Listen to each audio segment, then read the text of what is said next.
الله لا إله إلا هو الحي القيوم لا تأخذه سنة ولا نوم له ما في السماوات وما في الأرض من ذا الذي يشفع عنده إلا بإذنه يعلم ما بين أيديهم وما خلفهم ولا يحيطون بشيء من علمه إلا بما شاء وسع كرسيه السماوات والأرض ولا يؤوده حفظهما وهو العلي العظيم আসসালামু আলাইকুম। কেমন আছেন সবাই? আশা করি আল্লাহর অশেষ রহমতে আপনারা সবাই ভালো আছেন। আমিও আলহামদুলিল্লাহ ভালো আছি। সবাইকে সুস্বাগতম জানাচ্ছি আমার আজকের ব্লগে। শুরুতেই তো দেখে নিয়েছেন আজকের ব্লগে কি আছে। আশা করি পুরো ভিডিওটি আপনারা দেখবেন। তো দেখলে যদি আপনাদের ভালো লেগে যায় কোনো একটা অংশ, একটি লাইক দিয়ে যাবেন। একটু দুপুরের রান্না দিয়ে আজকের ব্লগটি শুরু করছি। সব রান্না শেষ, এখন শুধু মুরগির গোস্তটা রান্না করব। এর জন্য একটু ওই যে জিরা ধনিয়া যা নিয়েছি আপনারা দেখতে পেরেছেন, সবগুলোকে একটু প্রথমে পাউডার করে আদা রসুন দিয়ে একটা পেস্ট তৈরি করব। ফ্রেশ মশলা দিয়ে আজকের মুরগির গোস্তটা রান্না করব, এর জন্য মশলা তৈরি করে নিচ্ছি। রান্নাটা শেষ করে একটু বাড়তি কাজ আছে, সেটা করব, এর জন্য একটু তাড়াহুড়োও করছি। আর আমেনা আসার জন্য অপেক্ষাও করছি। আমেনা আসলে আমেনা সহ ওই কাজটা করতে হবে, আমি একা আবার করতে পারবো না। এই জন্য তো আসলে ও সহ ধরে দুজনে মিলেই করতে হবে। ছেলেরা আবার যে যার কাজে ব্যস্ত, এই জন্য ওদেরকে নিয়ে কাজ করার মতো অবস্থা নাই, এই আর কি। তো ফেসটা করে নিয়েছি, এখন আমি চিকেনটা একটু বসিয়ে দিই। অল্প একটু চিকেন রান্না করবো, এই জন্য ছোটো একটা প্যান নিয়েছি। তো প্রথমে একটু যে সকালের নাস্তা পানি করা হয়েছে আর চুলাটা মোছা হয়নি, এই জন্য চুলাটা মুছে নিচ্ছি। মোছামাছি করতে করতে এর ভিতরে আমার তেল পাতিলটা গরম হয়ে গেছে, এই জন্য তেলটা দিয়ে দিয়েছি। আর দিয়ে দিচ্ছি পেঁয়াজ। পেঁয়াজটা চপারে করলে খুব কুচি কুচি হয়, তাড়াতাড়ি মানে হয়ে যায়, মজে যায় আর কি। তো যার কারণে এটা একটা সুবিধা। এখন দিয়ে দিব পেস্ট করা মশলা। এখানে যেহেতু আদা রসুন সহ সব মশলা একসাথে দিয়ে দিয়েছি, এর জন্য 2 টেবিল চামচ ভর্তি করে দিয়েছি। এখন একটু দিয়ে দিব টমেটো পেস্ট। টমেটো পেস্টটা দিলেও একটু ঝোলটা ঘন ঘন হয়, খেতে একটু ভালোই লাগে।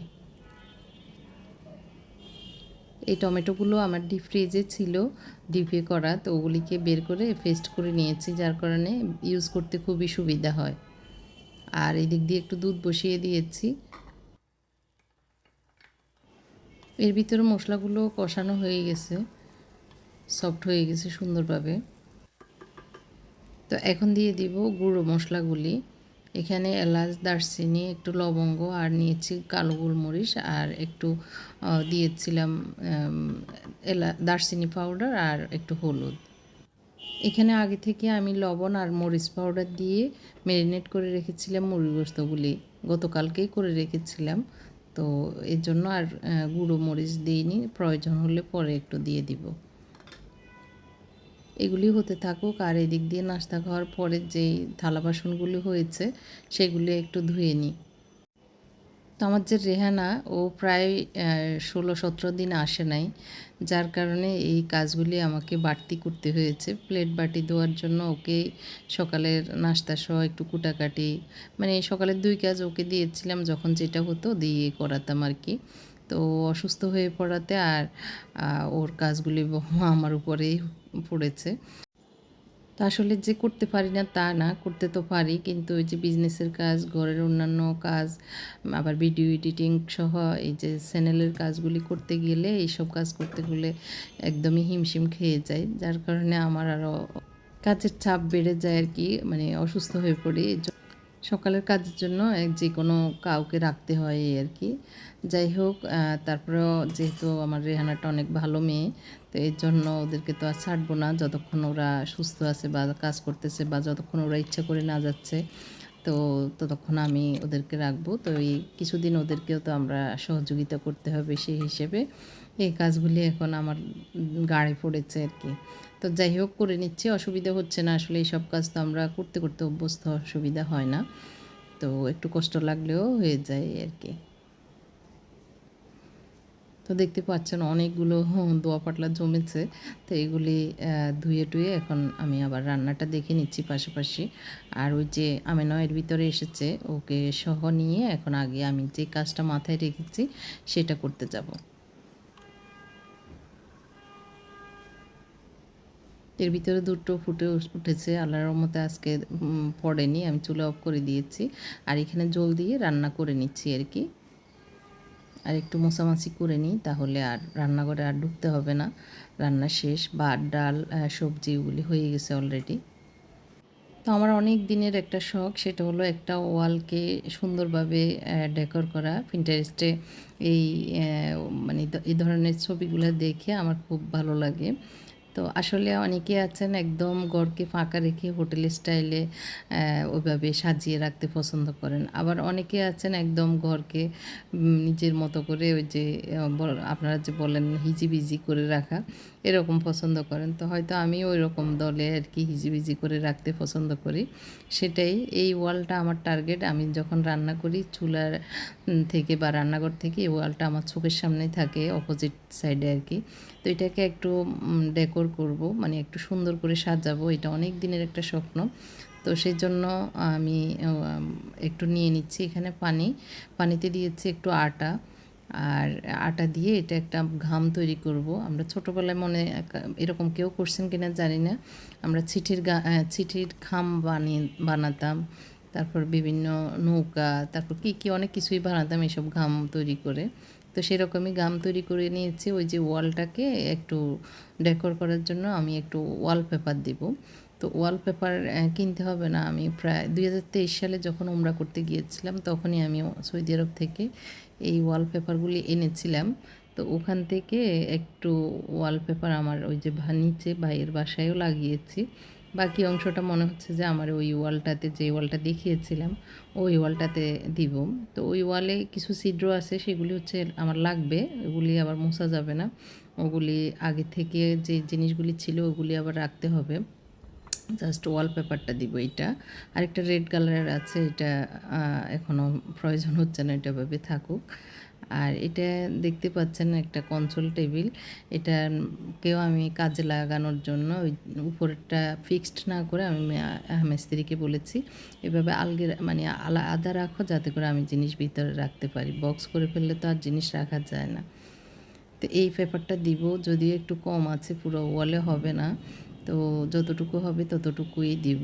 একদম সিম্পল, একদম লাইট কালার, আইসুদিং কালারের এরকম একটা ফ্লোরাল এই ওয়ালপেপারটা। তবে এগুলি ঘাম দিয়ে লাগাতে হয়, নিচে কোনো ঘামের সিস্টেম নাই।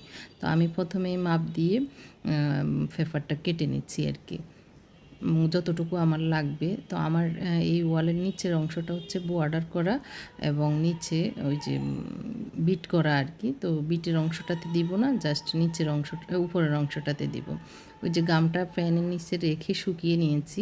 এখন আমাকে ঘাম লাগিয়ে দিবে আর আমি উপর থেকে এই পেপারটা লাগিয়ে নিব, যাতে করে আমি লাগালে মানে সোজা হবে বা আমি যেভাবে চাচ্ছি সেভাবে হবে। ও তো আর লাগাতে পারবে না, আমাকে ঘামটা লাগিয়ে ও উঠিয়ে দিলে আমার সহযোগিতা হবে, এই জন্য ওর জন্য অপেক্ষা করছিলাম।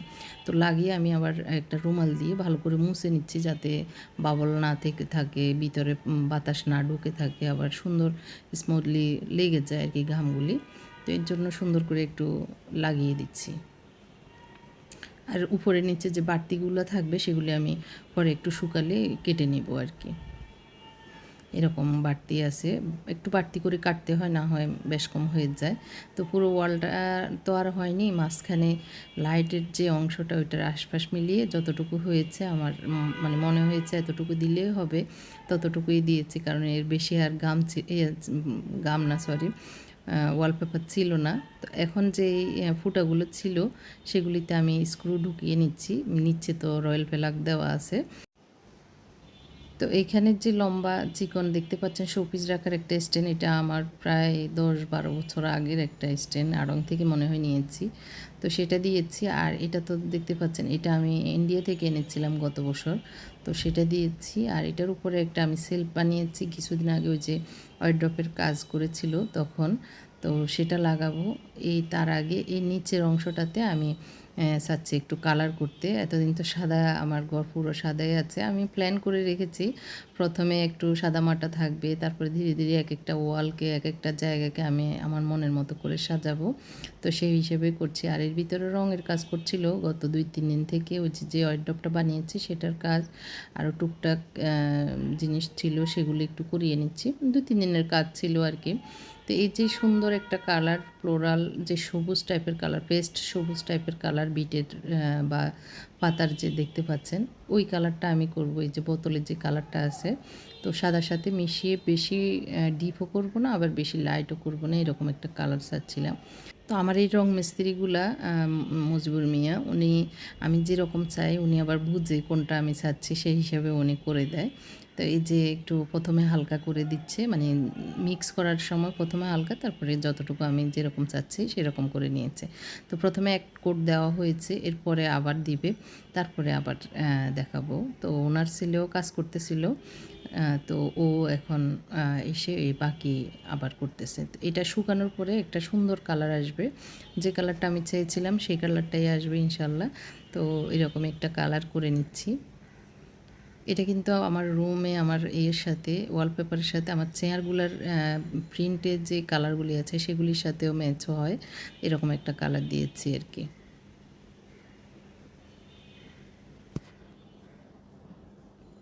এটা চাইলে আসলে যে নির্ধারিত হয়ে গেছে কিছুদিন পর আমি নিজেও এটার আবার কালার চেঞ্জ করতে পারবো, বা যেভাবে ইচ্ছে সেভাবে করে নিতে পারবো। তো এই কাজটা করতে করতে আসলে আমাদের ওই দিনটা, ওই সময়টা অনেক সারাদিনেই টুকটাক এভাবে গিয়েছে। এর ভিতরে দুপুরের খাবার, নামাজ, আসরের নামাজ সব মিলিয়ে এখন রাত্রিবেলা আমার মুত্তাকিকে একটু খাবার দিতে হচ্ছে, ওর খিদা লাগছে। আর আমার হাজব্যান্ড, বাবা, ওনাদেরকে একটু হালকা নাস্তা দিবে, এর জন্য সন্ধ্যাকালীন একটু হালকা নাস্তা তৈরি করে নিচ্ছি। আর এই ইয়েগুলি, ফেফারগুলি আর কি, ম্যাটগুলি আমি সেই 2011 সালে প্রথম যখন হজ করতে গিয়েছিলাম তখন এনেছি। তো বিভিন্ন সাইজের আছে আসলে, এক এক সাইজের এক এক ধরনের। তো ওগুলি যখন যেটা আমার মন চাই আমি ইউজ করতে পারি। এগুলি ইউজ করলে মানে অন্যরকম একটা সুন্দর লাগে। এখন তো অ্যাভেলেবেল পাওয়া যায়, তখন কিন্তু এত অ্যাভেলেবেল ছিল না। 2011 সালের কথা বলছি।